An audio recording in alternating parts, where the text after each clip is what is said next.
जय श्री कृष्णा। आज हम बात करेंगे वृषभ लग्न की कुंडली में सूर्य चतुर्थ भाव में बैठकर किस प्रकार का प्रभाव डालता है। आवाज में खराबी के लिए माफी चाहती हूँ। आज मुझे थोड़ा जुकाम लगा हुआ है। चौथे भाव में सिंह राशि है और सूर्य अपनी ही राशि में है। यहाँ पर चौथे भाव में हम जानते हैं कि सूर्य और चंद्रमा के पास जो है एक एक राशियां हैं और बाकी सभी ग्रहों के पास दो दो राशियां हैं, राहु और केतु को छोड़ के, क्योंकि ये दोनों छाया ग्रह हैं। चौथा भाव हमारा सुख भाव है।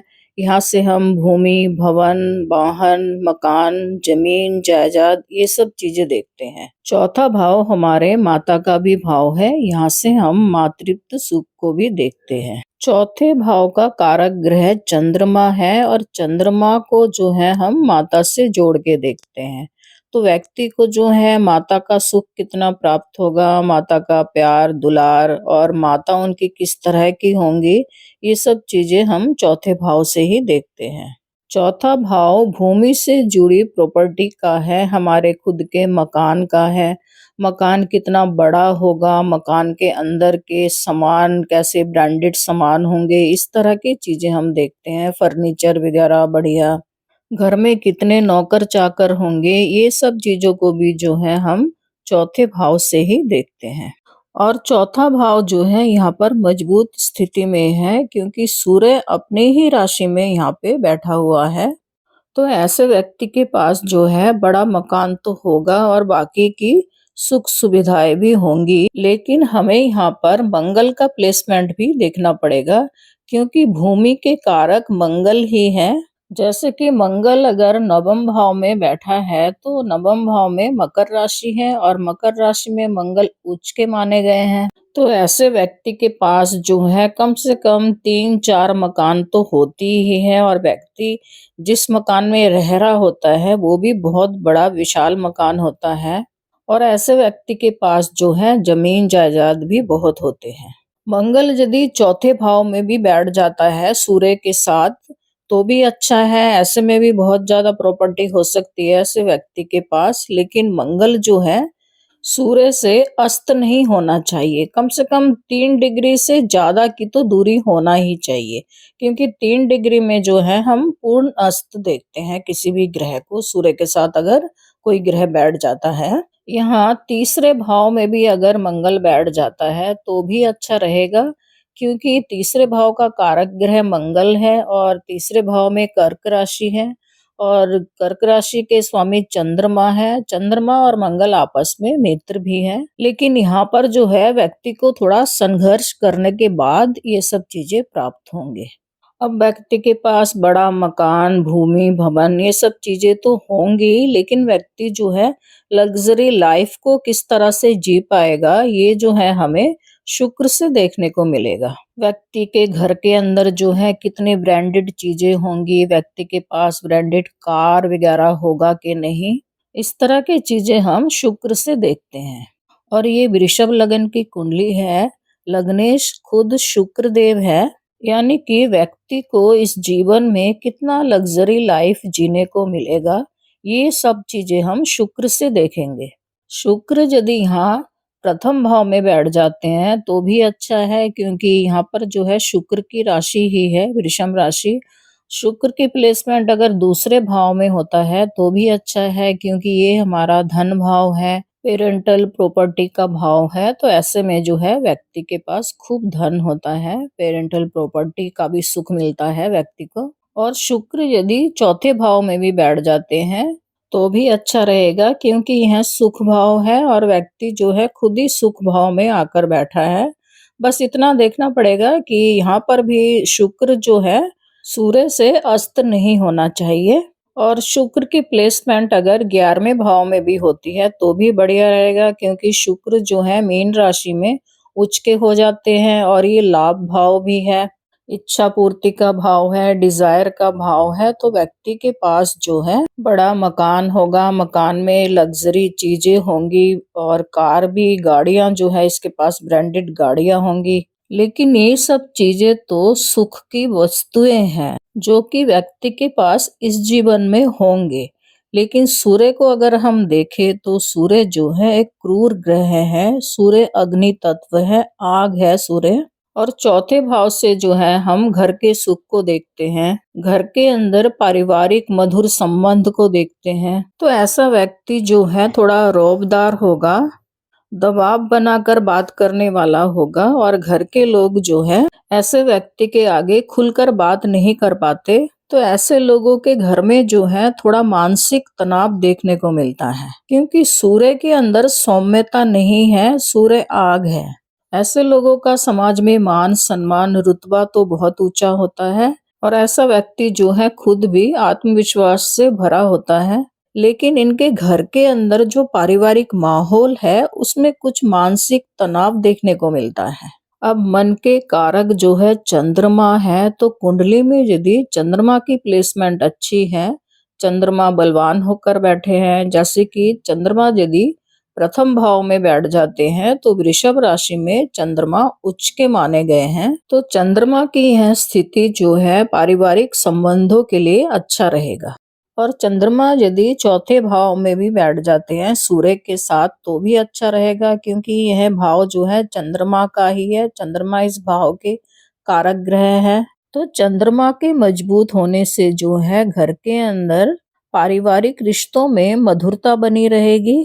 और क्योंकि सूर्य यहाँ पर मजबूत होकर बैठा हुआ है तो ऐसे में जो है व्यक्ति के पास भोग विलास की वस्तुएं भी होंगे। और ऐसे व्यक्ति की माता भी जो है एक मजबूत पर्सनालिटी की होती है। लेकिन यहाँ पर जो है चंद्रमा सूर्य से अस्त नहीं होना चाहिए। और सूर्य यहाँ पर 3 नक्षत्रों में हो सकता है, मघा, पूर्वा फाल्गुनी और उत्तर फाल्गुनी। मघा नक्षत्र के स्वामी केतु है, लेकिन ये नक्षत्र जो है शुक्र के चीजों को दर्शाता है, लग्जरी चीजों को। तो यहाँ पर हमें जो है केतु का प्लेसमेंट देखना पड़ेगा। कुंडली में अगर केतु का प्लेसमेंट अच्छा है, जैसे कि केतु अगर पंचम भाव में, सप्तम भाव में, नवम भाव में या फिर 11वें भाव में बैठा हुआ है और सूर्य केतु के नक्षत्र में है, मघा नक्षत्र में, तो ऐसे में जो है व्यक्ति के पास भोग विलास की सभी वस्तुएं होंगी, बड़ा मकान होगा, ब्रांडेड गाड़ी होगी, जमीन जायदाद होंगे। और मघा नक्षत्र के चारों चरण जो है इसी राशि में देखने को मिलेगा। अब सूर्य जो है किसी भी चरण में हो सकता है। और यहाँ पर दूसरा नक्षत्र है पूर्वा फाल्गुनी। पूर्वा फाल्गुनी नक्षत्र के स्वामी शुक्र देव है, जो कि इस कुंडली में लग्नेश भी है। और पूर्वा फाल्गुनी नक्षत्र के चारों चरण जो है इसी राशि में देखने को मिलेगा। तो सूर्य यदि पूर्वा फाल्गुनी नक्षत्र में बैठे हुए हैं तो ऐसे में जो है व्यक्ति के पास सभी चीजें होंगी भोग विलास के, क्योंकि शुक्र देव जो है खुद ही भोग विलास के कारक है, लग्जरी के कारक है। तो ऐसे व्यक्ति के पास जो है भव्य मकान होगा, लग्जरी गाड़ियां होंगी, मतलब कि ऐशो आराम की सभी चीजें होंगी इस व्यक्ति के पास, नौकर चाकर होंगे। लेकिन साथ में हमें जो है शुक्र का प्लेसमेंट भी देखना पड़ेगा। कुंडली में शुक्र भी जो है मजबूत स्थिति में होना चाहिए। और तीसरा नक्षत्र यहाँ पर उत्तरा फाल्गुनी नक्षत्र है और उत्तरा फाल्गुनी नक्षत्र के स्वामी सूर्य देव खुद ही है। तो सूर्य अगर अपने ही नक्षत्र में होंगे तो सूर्य की स्थिति और ज्यादा मजबूत होगी। और ऐसे व्यक्ति के पास जो है बहुत संपत्ति होती है, व्यक्ति कई मकानों का मालिक होता है। और आइए अब हम सूर्य की दृष्टि को भी देख लेते हैं। हम जानते हैं कि सूर्य के पास केवल एक ही दृष्टि होती है, सप्तम दृष्टि। और चौथे भाव से सूर्य की सप्तम दृष्टि पड़ रही है दशम भाव में। दशम भाव कर्म का भाव होता है, व्यक्ति के करियर का भाव होता है। दशम भाव से हम सरकार को देखते हैं, सरकारी योजनाओं को देखते हैं। दशम भाव से हम समाज को भी देखते हैं और व्यक्ति के सामाजिक प्रतिष्ठा को भी देखते हैं। तो ऐसा व्यक्ति जो है सरकारी नौकरी में जा सकता है या फिर किसी सरकारी संस्था से जुड़कर कार्य कर सकता है। और ऐसा व्यक्ति जो है समाज सेवा के कार्य में भी जा सकता है। और ऐसे व्यक्ति का जो है समाज में बहुत ही मान सम्मान होता है। समाज में जो है ऐसा व्यक्ति एक प्रतिष्ठित नामचीन व्यक्ति होता है। दशम भाव में यहाँ पर कुंभ राशि है और कुंभ राशि के स्वामी शनि देव हैं। और शनि देव जो है कर्म के भी स्वामी है। तो कुंडली में जो है शनिदेव की प्लेसमेंट भी अच्छा होना चाहिए। लेकिन शनिदेव की प्लेसमेंट जो है यहाँ दशम भाव में ना हो तो अच्छा रहेगा, क्योंकि दशम भाव से शनि की 7वीं दृष्टि चौथे भाव में जाएगी और शनि की यह दृष्टि जो है चौथे भाव के सुखों में कमी करेगी। और वैसे भी शनि जो है सूर्य को अपना शत्रु मानता है, तो शनि की सीधी दृष्टि जो है सूर्य पर पड़ना नहीं चाहिए, क्योंकि शनि जो है घर में लड़ाई झगड़े करवा देगा। वैसे कुंडली में चौथे भाव के सूर्य को बहुत अच्छा नहीं माना गया है, क्योंकि यह स्थान जो है व्यक्ति के खुशियों का स्थान है, व्यक्ति के सुख का स्थान है। इस भाव को जो है हम कोमलता से जोड़कर देखते हैं। यह भाव हमारे माता का भी स्थान है। तो ऐसे भाव में जो है किसी क्रूर ग्रह का बैठना अच्छा नहीं माना जाएगा। और वैसे भी जो है दिशा बल के हिसाब से अगर हम देखें तो यह भाव जो है सूर्य के लिए भी बहुत अच्छा भाव नहीं है। लेकिन फिर भी यहाँ पर जो है सूर्य अपने स्वयं की राशि में ही बैठा हुआ है और सूर्य की यह जो है मूल त्रिकोण राशि भी है। तो सूर्य यहाँ पे बैठकर व्यक्ति को प्रॉपर्टी दिलाने में तो मदद करेगा, लेकिन व्यक्ति के मानसिक सुखों में कमी करेगा।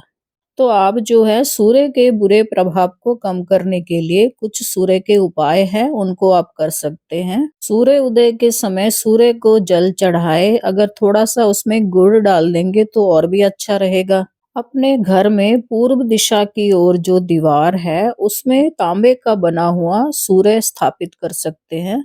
और तांबे का बना हुआ कोई लोटा, गिलास, कटोरी हो, कुछ भी हो इनमें से कोई एक चीज, और केसरिया वस्त्र या लाल रंग का वस्त्र आप जो है मंदिर में दान कर सकते हैं या मंदिर के किसी पुरोहित को भी दान में दे सकते हैं। और दिन में एक माला सूर्य के मंत्रों का जाप कर सकते हैं। ओम घृणी सूर्याय नमः। इस मंत्र का जाप आप अपने घर के पूजा स्थल में बैठकर या फिर किसी मंदिर में बैठकर भी कर सकते हैं। आप इनमें से कोई एक उपाय 40 दिन तक लगातार करके देखिए, आपको फर्क अवश्य महसूस होगा। आपका आत्मविश्वास बढ़ेगा, आपका स्वास्थ्य अच्छा रहेगा और आपको जो है कार्य में सफलता प्राप्ति होगी।